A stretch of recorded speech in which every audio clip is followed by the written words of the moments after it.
आमदाराला आंदोलन करावं लागतं हेच मोठं दुर्दैव आहे।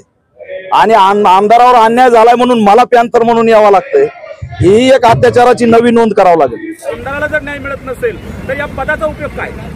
उलटा अशा ठिकाणी यांनी राजीनामा देऊन आंबेडकरी मुवमेंटसाठी काम करावं। विधानसभेचे उपसभापती आहेत, आमदार आहेत आणि दलित आहेत, त्यांचं निवेदन घ्यायला तुम्हाला लाज वाटते? जनतेवर घात येतो त्यावेळेला हे आमदार खासदार कुठल्याही प्रकारचं काम करत नाही। आज त्यांच्या स्वतःवर आलं म्हणून त्यांनी आज आंदोलन घेतलेलं आहे। माझा आता इंटरव्ह्यू होता, माझ्या इंटरव्ह्यूचे टाइम पण निघून गेले। एकदा गेला इंटरव्ह्यूचा टाइम, तो परत भेटणार आहे का? पिंपरी चिंचवड विधानसभा मतदारसंघाचे आमदार व विधानसभेचे उपसभापती अण्णा बनसोडे यांचा पिंपरी चिंचवड महानगरपालिकेचे आयुक्त शेखर सिंग यांनी अवमान केल्याच्या निषेधार्थ आक्रोश मोर्चा काढण्यात आला। या मोर्चामध्ये मोठ्या प्रमाणात महिला निळे झेंडे घेऊन सहभागी झाल्या होत्या। हा आक्रोश मोर्चा कशासाठी तर 4 दिवसांपूर्वी उपसभापती अण्णा बनसोडे हे मनपाच्या विकास आराखड्यात भीमसृष्टीच्या पाठीमागील जागा माता रमाई स्मारकासाठी आरक्षित केली नसल्यामुळे हा विकास आराखडा रद्द करावा या मागणीसाठी रस्त्यावर उतरले होते व त्यांचे निवेदन घेण्यासाठी उपायुक्त आले नाहीत। अण्णा बनसोडे हे दलित असल्यामुळे त्यांचा जाणीवपूर्वक अपमान केला, त्या निषेधार्थ हा मोर्चा काढला होता। या मोर्चामध्ये ऑल इंडिया पॅन्थर सेनेचे दीपक केदार, जगदीश गायकवाड, राहुल डंबाळे, निकाळजे भागवत यांच्यासह अनेकांनी पाठिंबा दिला। एकीकडे उपसभापती व आमदार अण्णा बनसोडे यांचा अवमान झाला म्हणून हा मोर्चा काढला असला तरी ह्या मोर्चा संदर्भात काहींनी सत्ताधाऱ्यांना जर मोर्चे काढावे लागत असतील तर सत्तेत का राहावी, तसेच स्वतःचा अपमान झाला की आंबेडकर आणि निळे झेंडे दिसतात का, असे प्रश्न उपस्थित करून अण्णा बनसोडे यांच्या समर्थनात काढलेल्या मोर्चावर टीका केली। या मोर्चाच्या संदर्भात आयुक्त शेखर सिंग यांच्याशी चर्चा केली असता ते म्हणाले की आम्हाला आमदारांनी असं काही कळवलंच नव्हतं, त्यामुळे माझी आमदारांशी बोलणं झालेलं आहे, त्या संदर्भात मला जास्त काही बोलायचं नाही म्हणून त्यांनी प्रतिक्रिया देणे टाळलं। आधी पाहूया समर्थनात उतरलेल्या दीपक केदार यांची प्रतिक्रिया आणि त्यानंतर पाहूया अण्णा बनसोडे यांच्या भूमिकेला विरोध करणाऱ्या राजेंद्र पवार या कार्यकर्त्यांची प्रखर भूमिका। अनेक वर्षांपासून आंबेडकरी विचारधारेच्या विरोधात भूमिका घेताना दिसतात। हा जो काही डीपी प्लॅन आहे तो जाचक आहे, दलित, मुस्लिम, बहुजन यांच्यावर अन्याय करणारा डीपी प्लॅन आहे आणि तो रद्द झाला पाहिजे यासाठी सत्ताधारी आमदाराला आंदोलन करावं लागतंय, हेच सर्वात मोठं दुर्दैव आहे। आणि आंदोलन केल्यानंतर विधानसभेचे उपसभापती आहेत, आमदार आहेत आणि दलित आहेत, त्यांचं निवेदन घ्यायला तुम्हाला लाज वाटते? तुम्ही निवेदन घ्यायला सुद्धा उपलब्ध राहत नाही। 50,000 हरकती आहेत, जोक नाहीये, आणि त्या 50,000 हरकतीवर तुम्ही बोलणार नाहीत। सगळ्यात महत्वाचं की डॉक्टर बाबासाहेब आंबेडकरांच्या या पुतळ्याच्या पाठीमाग 9 वर्षापासून माता रमाईच्या स्मारकासाठी आम्ही लढतोय। अनेक उपोषण झाले, अनेक आंदोलन झाले, याची दखल शेखर सिंह घेत नाही। डीपी प्लॅन मध्ये त्या जागेचा उल्लेख म्युनिसिपल पर्पज म्हणतो आणि या बाजूच्या जागेमध्ये पुतळ्याच्या आम्ही कार्यक्रम घेतो, त्या ठिकाणी जयंतीला हजारो लाखो लोक अभिवादनाला जमा होतात, त्यासाठी हा मोकळा स्पेस महत्वाचा आहे। तिथे तुम्ही पोलीस स्टेशन टाकता म्हणजे फक्त बाबासाहेबांचा पुतळा आहे तेवढीच जागा तुमची, त्याच्या पूर्वेला जायचं नाही, उत्तरेला जायचं नाही, कुठंच जायचं नाही, अशा पद्धतीचा घाट या आयुक्तांनी घातलेला आहे आणि त्याचा आम्ही निषेध करायला आज या आंदोलनात आलेलो आहे। तुम्ही आता बघितलं की सत्ताधारी एखाद्या आमदाराला किंवा सभापतीला असं आंदोलन करावं लागतं। शेवटी अन्याय अत्याचाराच्या विरोधात लढणं पॅन्थरची भूमिका आहे।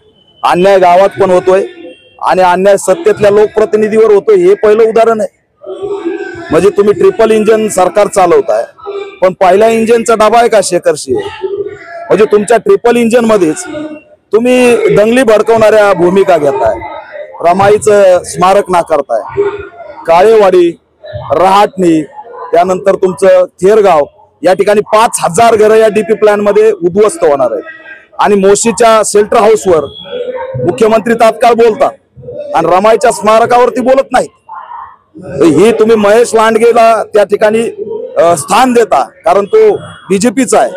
त्यांचे नेते मुख्यमंत्री तारका शेल्टर हाऊस भोसरीला वळवतात आणि त्या ठिकाणी रमाईचं स्मारकला म्युन्सिपल पर्पज म्हणलं तर त्याच्यावर तुम्ही बोलत नाहीत. त्याच्यामुळं रामनाथ कोविंदचा सुद्धा राष्ट्रपती असताना दलित असल्यामुळे अवमान झाला. राष्ट्रपती मुर्मू यांना त्या ठिकाणी संसदेच्या उद्घाटनाला नाकारण्यात आलं. म्हणजे दलित आणि आदिवासी राष्ट्रपती झाला तरी आम्ही नाकारणार, हीच असणार एक उदाहरण पिंपरी चिंचवडच्या या घटनेत दिसतं. की अजित पवार हे पुण्याचे पालकमंत्री आहेत आणि अण्णा बनसोडे यांच्याच पक्षाचे आहेत, परंतु आज जेव्हा आंदोलन करतोय आपण, त्यांच्या पक्षातला एकही कार्यकर्ता हे निषेध नोंदवायला काही आलेला नाही. त्यांच्या पक्षाशी आम्हाला काही घेणदेण नाही. शेवटी उद्या आठवले साहेबांवर जरी भूमिका आली तरी आम्ही आंदोलन करणार. उद्या आंबेडकरी समूहातून शेवटी लोकप्रतिनिधी जरी असला तो पहिला तो आंबेडकरी आहे, बौद्ध आहे. आणि आम्हाला दिसतंय की उपसभापती याच्या आधी नीलम गोरे पण होत्या, अनेक जण होते, त्यांना वेगळी वागणूक आहे आणि आमच्या प्रतिनिधीला वेगळी वागणूक आहे. त्यामुळे पक्षाच्या विरहित आंदोलकांनी उभा केलेला आजचा मोर्चा आहे. पक्षाचा जर मोर्चा असता तर आम्हीच या ठिकाणी आलो नसतो. शेखर सिंग यांनी अण्णा बनसोडे यांनी जर ठरवलं आमदार आहेत, ते उपसभापती आहेत, ते सहीवर त्यांची बदली होऊ शकते किंवा ते तसं झालं असतं तर मोर्चा काढायची गरज नव्हती का? इथं मुख्यमंत्री जे आहेत त्यांनी मुख्यमंत्र्यांनी अनेक ठिकाणी स्वतःचे आयुक्त पेरलेले आहेत आणि ते असणारे काम करू देत नाहीत असं वास्तव आहे. जर छत्रपती संभाजीनगर औरंगाबादची भूमिका घेतली तर आज 10,000 घरं तिथल्या आयुक्तांनी उद्ध्वस्त केले डीपी प्लॅनच्या नावाखाली. KDMC कल्याण डोंबिवली महानगरपालिका काल फतवा काढला तिथल्या आयुक्तांनी की 15 ऑगस्टला मटण खायचं नाही. म्हणजे स्वातंत्र्य दिवस आहे आणि तुम्ही लोकांना गुलाम करण्यासारखा फतवा काढताय. म्हणजे आम्ही स्वतंत्र झालोत की नाही, आम्ही काय खायचं काय नाही खायचं हे आयुक्त ठरवायला लागलाय. मग कल्याणचा आयुक्त असू, औरंगाबादचा असू का पुण्याचा असू, मला एकंदरीत जे राजकारण दिसतंय ते बीजेपीचा मताच्या ध्रुवीकरणासाठी राजकीय अजेंडा चालवतात असं असणारं चित्र आहे. अण्णा बनसोडे यांच्यावरती अन्याय झाला म्हणून तुम्ही ते आला. अण्णा बनसोडे यांना अन्याय झाला असं वाटतं काय? नाही झालाय. वाटत असेल तर त्यांनी म्हणते भूमिका घेतली पाहिजे ना. त्यांना आम्ही सल्ला दिलाय की तुमचं जे 1 नंबरचं इंजन आहे ते इंजन तुम्हाला प्रॉब्लेम करतंय, तुम्ही असणारा निर्णय घेतला पाहिजे. आता तो त्यांचा पक्षीय राजकारणाचा भाग आहे, पण आम्हाला जो राग आहे तो माता रामाईसाठी 9 वर्षे संघर्ष करून शेखर सिंह यांनी असणारं म्युन्सिपल पर्पज असं लिहिलं आणि स्मारक नाकारलं. एका कार्यक्रमामध्ये अजित पवार यांनी शेखर सिंगला आदेश दिलेले की तात्काळ प्रश्न सोडवा म्हणून. हा मग तेच होतंय ना. हे सगळे जर सांगतायत अरे आमदाराला आंदोलन करावं लागतं हेच मोठं दुर्दैव आहे आणि आमदारावर अन्याय झालाय म्हणून मला पॅन्थर म्हणून यावं लागतंय, ही एक अत्याचाराची नवी नोंद करावं लागेल. उपसभापती अण्णा बनसोडे यांचा अपमान झाला म्हणून जे सगळं चाललेलं आहे तुम्ही बघताय. सगळं तुम्ही एक प्रशिक्षित कार्यकर्ते आहात, ते सगळं बघून तुम्हाला काय वाटतं? आमदार जे विधान भवनाचे उपाध्यक्ष आहेत, एवढ्या मोठ्या पदाधिकाऱ्याचा अपमान होतो आणि हा SC कॅटेगरीचा असल्यामुळं हा जो आमदार आहे SC कॅटेगरीचा आहे आणि यांचा अपमान केला जातो. हे जे मनवादी सरकार आहे यांनी जो ही जे चालू ठेवलेली सध्या हा खूप मोठा भयानक प्रकार आहे. मनवादी व्यवस्थेचा प्रकार आहे. लोकांना हॅरेसमेंट करण्याचा प्रकार इथं चालू आहे.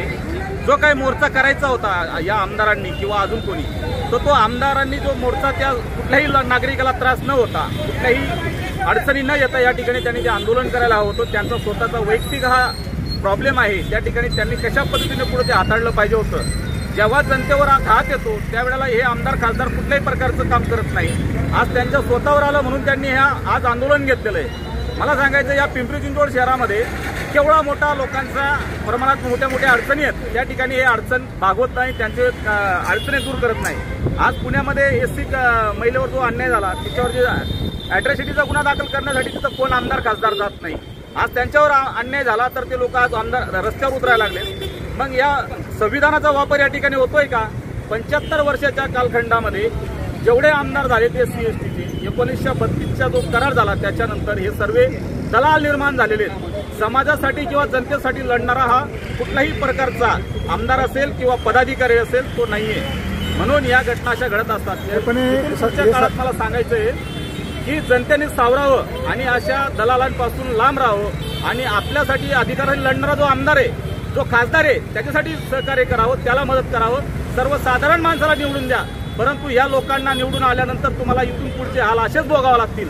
नाहीतर तुम्हाला नाही, तुम्ही बघा, हे आमदार आहेत, उपसभापती आहेत, हे सत्ताधारी लोकांना असा मोर्चा करावा लागत असेल तर हीच मोठी शोकांतिका आहे. तुम्हाला सांगतो, आज इथं एकटं कुठलं पक्षाचं सरकार नाही, हे मिळून मिलीभगत चाललेली आहे. जॉईंट व्हेंचरमध्ये यांची कामं चालू आहेत. आज जर एका गटाचा आमदार असेल आणि त्या आमदाराला जर न्याय मिळत नसेल आणि अधिकारी स्वतः पदावर असताना जर त्याला न्याय मिळत नसेल तर या पदाचा उपयोग काय? उलटा अशा ठिकाणी यांनी राजीनामा देऊन आंबेडकरी मुवमेंटसाठी काम करावं. कुठल्या नेत्याला, कुठल्या इतर मनवादी पक्षाला मदत न करता यांनी आंबेडकरी मुवमेंट पुढे आणावी असं मला या ठिकाणी वाटतं. माझा आता इंटरव्ह्यू होता, माझ्या इंटरव्ह्यूचे काही पण निघून गेले. एकदा गेला इंटरव्ह्यूचा टाइम तो परत भेटणार आहे का? हे यांचे पॉलिटिक्स, यांचं हे जे लोकशाहीमध्ये हे मूर्खपणाचं सगळ्यात मोठं कारण आहे. तुम्हाला काय करायचं आहे ना ते तुम्ही गपचूप करू शकता शांततेने. हे गाड्या बंद करणं, हे करणं, याच्यामध्ये फक्त पब्लिकचं नुकसान आहे, आणखी काहीच नाहीये. सगळ्यात जास्त त्रास हा सामान्य लोकांनाच होतो. आमच्या सगळे रोडच्या पदावर काम करणारे आणि शिकणारे वगैरे लोक कुठं जाणार?